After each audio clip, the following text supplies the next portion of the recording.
Sir, இப்போது Chennai old Mahabalipuram ரோட்டில் வந்து நிறையா காலேஜஸ் இருக்குது. அந்த காலேஜஸ்லேயே ஹாஸ்டல் இருந்தாலும் நிறையா ஸ்டூடெண்ட்ஸ் வந்து வெளியேருந்து தங்கணும்னு தான் நினைக்கிறாங்க. அங்கே முக்கால்வாசி பார்த்தீங்கன்னா, வெறும் மல்டி ஸ்டோரேட் அபார்ட்மெண்ட்ஸ் தான் இருக்குது. அந்த அபார்ட்மெண்ட்ஸில் அசோசியேஷன் இருக்குது. அவங்க வந்துட்டு ஸ்டூடெண்ட்ஸுக்கு வந்து வீடு தரமாட்டோம் அப்படின்னு சொல்லி ஸ்டாப் பண்ணுறாங்க. பட் ஃப்ளாட் ஓனர்ஸ் வந்து வில்லிங்காக இருக்காங்க ஒரு வீடு தரதுக்கு. பட் வந்து அசோசியேஷன் வந்து அதை வந்து தடுக்கிறாங்க, கொடுக்கக்கூடாது அப்படின்னு சொல்லிட்டு. இது யார் சார் கரெக்டு? யார் மேலே தப்பு, யார் மேலே கரெக்டு? இல்லை இது லா படி இப்படி பண்ணலாமா?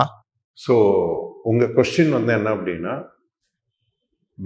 What is the law behind the apartment?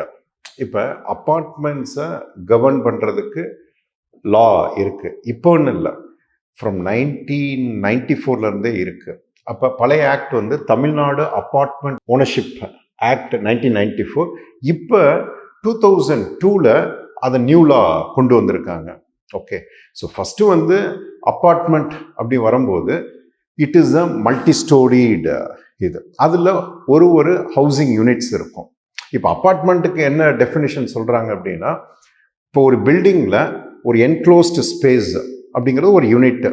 அது வந்து ஹவுஸாக இருக்கலாம், இல்லை கமர்ஷியல் ஸ்பேஸாக இருக்கலாம், ஷாப்ஸாக இருக்கலாம். ஸோ என்ன பண்ணுறாங்கன்னா, ஒரு பில்டிங்கில் ஒரு யூனிட்டு, அது என்க்ளோஸ்டு ஸ்பேஸு, அது 5க்கு மேலே, அதாவது 4க்கு மேலே இருந்தாலே அது அப்பார்ட்மெண்ட்ஸ்னு வந்துடுறாங்க. அப்பார்ட்மெண்ட்ஸ்னு வந்தாலே இந்த ஆக்ட் வந்துடும். அப்போ என்னன்னா, ஒரு பில்டிங்கில் நிறைய பேர் இருக்காங்க அப்படின்னா, ஒரு 4 and above இருந்தாலே they come under. And you have many floors. அப்போ ஃப்ளோர்ஸும் நிறையா இருக்கணும். 1க்கு மேற்பட்ட ஃப்ளோர்ஸு மினிமம் வந்து 4 யூனிட்டுக்கு மேலே இருந்தால் அப்பார்ட்மெண்ட்னு வந்துடுது. இப்போ எல்லாம் சேர்ந்து வாழ்கிற ஒரு இடம். இப்போ அதுக்கு கட்டாயமாக இப்போ புது லாவில் என்ன சொல்லிட்டாங்கன்னா, இந்த ஓனர்ஸ் எல்லாம் சேர்ந்து ஒரு அசோசியேஷன் ஆரம்பிக்கணும். ஓனர்ஸ் எல்லாம் அசோசியேஷன் ஆரம்பிக்கணும். அப்போ அந்த அசோசியேஷன் ஆரம்பிக்கும் போது என்னன்னா, மஸ்ட் பி கம்பல்சரி ரெஜிஸ்ட்ரேஷன். அப்போ எதில் அந்த அத்தாரிட்டி யாருக்கு கொடுத்துருக்காங்க அப்படின்னா, ரெஜிஸ்ட்ரேஷன் டிபார்ட்மெண்ட்டில் அதை ஒரு சொசைட்டியாக, அதாவது ஒரு சங்கம், தமிழில் சொன்னால் அதை ஒரு அசோசியேஷனை சங்கமாக ஆரம்பித்து அதில் எலெக்ஷன்லாம் நடக்கும். அப்போ அவங்க எடுக்கக்கூடிய முடிவு தான்.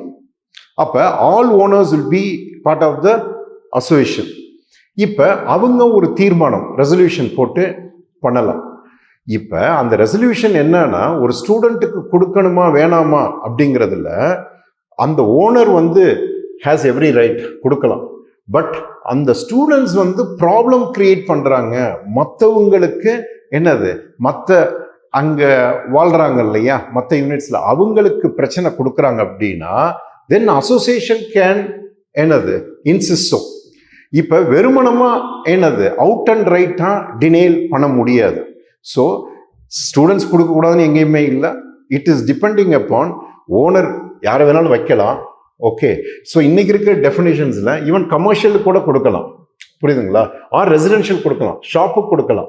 ஸோ இந்த அப்பார்ட்மெண்ட் அப்படிங்கிறது இன்னைக்கு வேரீடு இதாகி போச்சு. ஏன் அப்படின்னா, இன்னைக்கு வந்து அர்பனைசேஷன் ஆக ஆக அது லிவிங் ஸ்பேஸாவோ கமர்ஷியல் ஸ்பேஸாவோ இல்லை ஸ்டோரேஜ் ஸ்பேஸாவோ எது வேணாலும் யூஸ் பண்ணிக்கிறேங்க அப்படிங்கிறாங்க.